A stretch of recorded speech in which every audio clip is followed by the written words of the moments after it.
is a diverse country located in Southern Africa. Hi, I'm your host Chantal, and in this Take a Leap segment, we'll see the beauty of South Africa, including Cape Town, its neighboring townships Robben Island, the capital, Pretoria, and the African safari.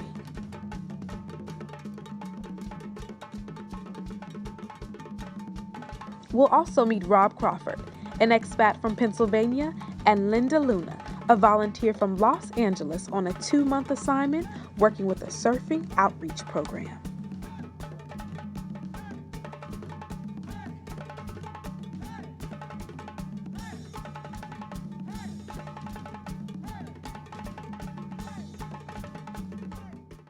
My name is Robert Crawford.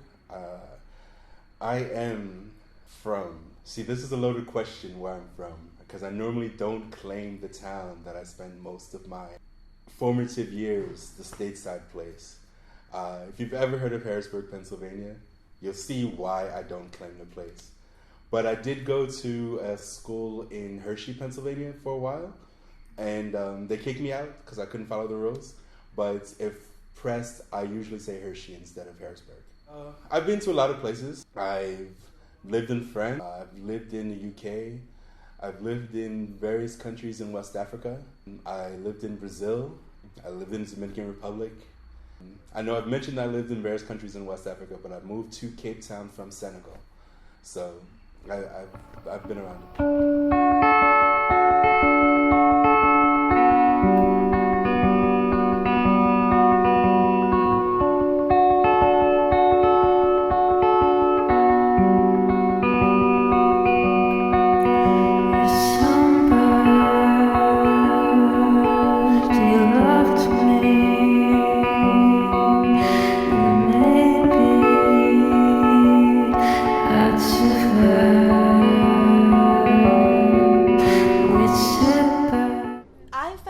About Surf Shack outreach through I was just Googling volunteer opportunities in South Africa, and I'm a Christian, so I was looking for something that was faith-based, a website that was promoting this place. Now, this isn't ran particularly on the Christian platform, but they do teach the Christian values and moral values, but they don't necessarily teach it directly from the Bible, quote the Bible, because we do have some kids in here who are Muslim. And I wanted to come to Cape Town area, so this was my way to be here, to be in this area and volunteer with them. We all recognize our gifts, so we just got to learn to harness them and use them for God's purpose and furthering His kingdom. So I just felt like, let me just go serve. I'm gonna go with no expectations, and I did. I came here, and it's just been such a blessing in disguise. And Dave and Fiona have been amazing. They've let me kind of take control with my creativity, my ideas, to go ahead and implement them into their program with the leadership and life skills. They haven't had that yet. We have a little computer center. It's kind of old school, but we're trying to, Surf Shack is trying to get more funding to create a better computer system, but the goal is to teach the kids computer skills, basic computer skills, so they're getting that set up. But these are life books we've been having them fill out, so we have them go in there and kind of journal and blog different things about what they want to be when they grow up in their life, and it's a good reference for them, so we have different life skill little classes that we do to talk about their goals in life, and then we have them follow up with updates on what they're doing to accomplish their goals. And a little art area over here, so we have all their pencils, and we have things to teach them, like letter cards, different things like that, arts and crafts, other little arts and crafts things over here. This is kind of like a study room kind of over here. We have little books lined up that they can read books, they can play games. We do different life lessons in here as well. We're creating a leadership program, so we will have little leadership meetings here but that's kind of like their lounge area for the kids to kind of read, play games, things like that. And then if you look through that window, and I can take you back there, but that's like their surfboard room. So when the kids go surfing, they come and get their board from back here, you know, and I guess because I am older. Most volunteers are 20, 21. They just graduated college and they don't know what to do with their lives. They come out here and it's such an amazing, humbling experience to inspire others and encourage others and move others and just on a leap of faith. And I love that God is using me for that.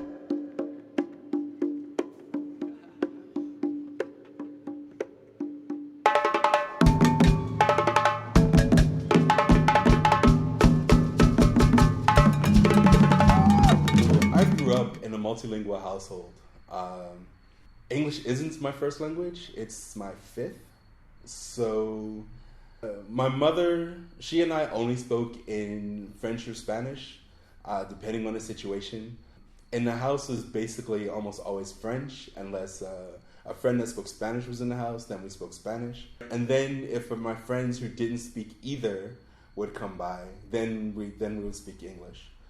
I was in various household situations while growing up in which I got to learn a few other languages. I speak Afrikaans. It's not that difficult a language. One of the reasons that it wasn't a difficult language is because I grew up in a part of the U.S. where people speak Pennsylvania Dutch, which is Pennsylvania German, but it's very close to Afrikaans.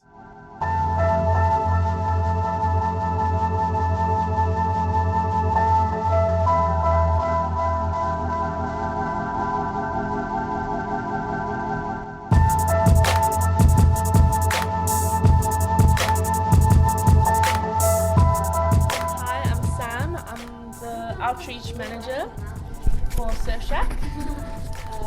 What I do is basically I run the program, organize activities for the kids. I help out with volunteers, organizing what they do for the day and how they can help out.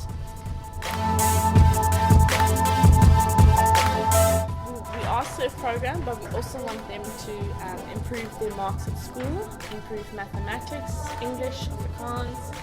We want them to be better, to better themselves.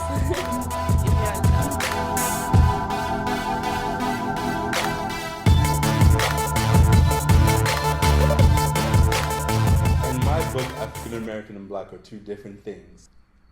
You're treated a lot differently when people find out that you're American. Socially, in the rest of the world, if you're traveling, as the second they hear an American accent come out or see an American passport, you know, it has wonderful bleaching properties, imagine. And I try not to go that route. You know, sometimes I'll let my accent get American enough, and then I'll just say, you know, I live in South Africa, or I live in Senegal. And like, oh, okay. You know, interest goes away, and then the people don't want it in my pockets. It's great.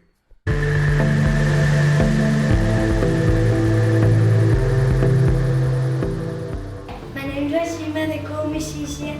I'm 10 years old. I live in Lavendale, but in South Africa. When I grow up, I want to be a doctor.